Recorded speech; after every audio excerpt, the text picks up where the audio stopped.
Hello बच्चों, चलिए प्रश्न को पढ़ते हैं। इसमें लिखा है कि समान द्रव्यमान के दो ठोस गोले जो हैं जो भिन्न भिन्न घनत्वों की धातुओं से बनाए गए हैं। तो बच्चों, कौन से गोले का जो है व्यास के परितः जड़त्व आघूर्ण अधिक होगा। चलिए बच्चों, अपने प्रश्न की मूल अवधारणा देख लेते हैं बच्चों। तो बच्चों, जो ठोस गोला होता है, ठोस गोले का व्यास के परितः जो जड़त्व आघूर्ण होता है वो कितना होता है देख लेते हैं बच्चों। व्यास के परितः जड़त्व आघूर्ण। बच्चों, ये गोले का जो है, ठोस गोले का व्यास के परितः जो जड़त्व आघूर्ण होता है बच्चों, वो होता है 2/5 कैपिटल एम आर आर का वर्ग। बच्चों, ये जो कैपिटल एम है ये गोले का द्रव्यमान होता है बच्चों, और ये जो बच्चों कैपिटल आर होता है ये गोले की त्रिज्या होती है। और बच्चों यहाँ पे देख ले बच्चों कि द्रव्यमान बराबर क्या होता है बच्चों। तो द्रव्यमान बराबर हमारा होता है घनत्व गुणे आयतन। बच्चों, ये हमारा द्रव्यमान बराबर होता है। तो चलिए बच्चों, अपने प्रश्न को हल करते हैं। तो बच्चों, इसमें कहा जा रहा है कि समान द्रव्यमान के दो ठोस गोले हैं जो कि भिन्न भिन्न घनत्वों की धातुओं से बनाए गए हैं। तो कौन से गोले का जो है व्यास के परितः जड़त्व आघूर्ण अधिक होगा। तो यहाँ से बच्चों अगर हम देखें कि हमारा द्रव्यमान बराबर होता है, द्रव्यमान बराबर घनत्व गुणे आयतन। तो बच्चों, कोई हमारा ठोस गोला इस प्रकार से मान लेते हैं बच्चों, जिसका द्रव्यमान कैपिटल एम है बच्चों, और ये जो त्रिज्या है उसे हम कैपिटल आर मान लेते हैं।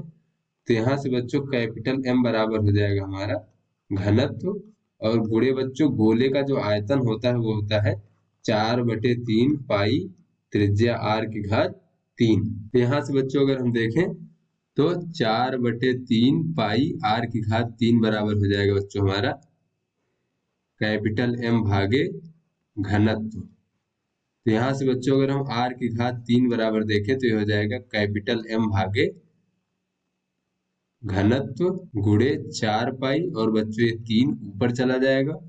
तो यहाँ से बच्चों हो जाएगा 3m भागे 4 पाई गुणे घनत्व। तो इस प्रकार से बच्चों अगर हम त्रिज्या आर बराबर देखें तो ये हो जाएगा बच्चों, गोले की त्रिज्या जो हो जाएगी वो 3m भागे 4 पाई घनत्व, इसका बच्चों पूरे का घात हो जाएगा 1/3।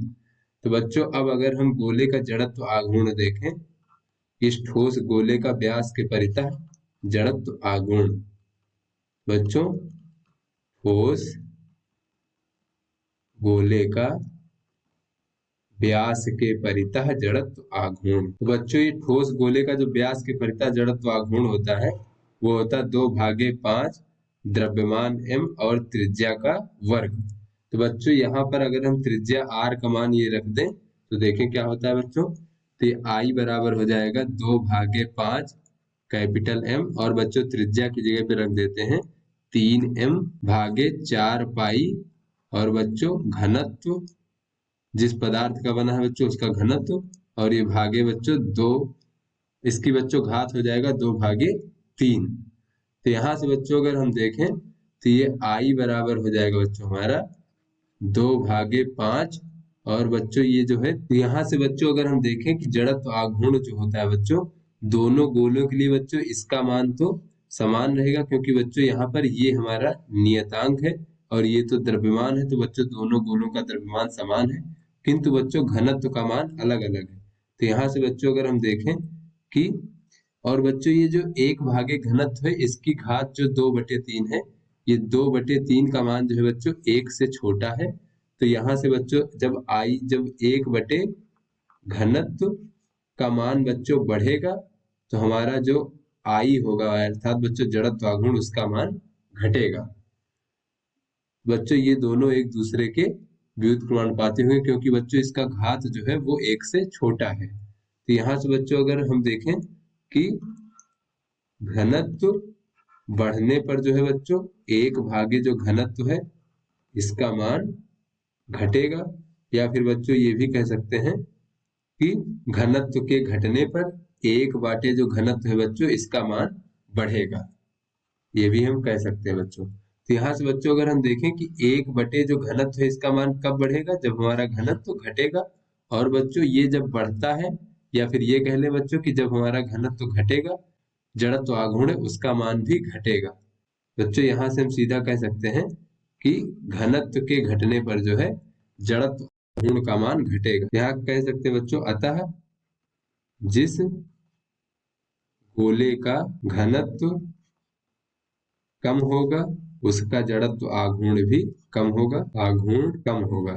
इसी प्रकार बच्चों हम कह सकते हैं कि जिस गोले का घनत्व अधिक होगा उसका जड़त्व आघूर्ण अधिक होगा। तो बच्चों जैसा कि प्रश्न में हमसे पूछा गया था कि जो किस किस गोले का बच्चों जो है, कौन से गोले का व्यास के परितः जड़त्व आघूर्ण अधिक होगा, तो बच्चों जिसका घनत्व अधिक होगा उसका जड़त्व आघूर्ण अधिक होगा, और जिसका घनत्व कम होगा उसका जड़त्व आघूर्ण कम होगा। तो आशा करते हैं बच्चों आपको समझ में आ गया होगा। धन्यवाद।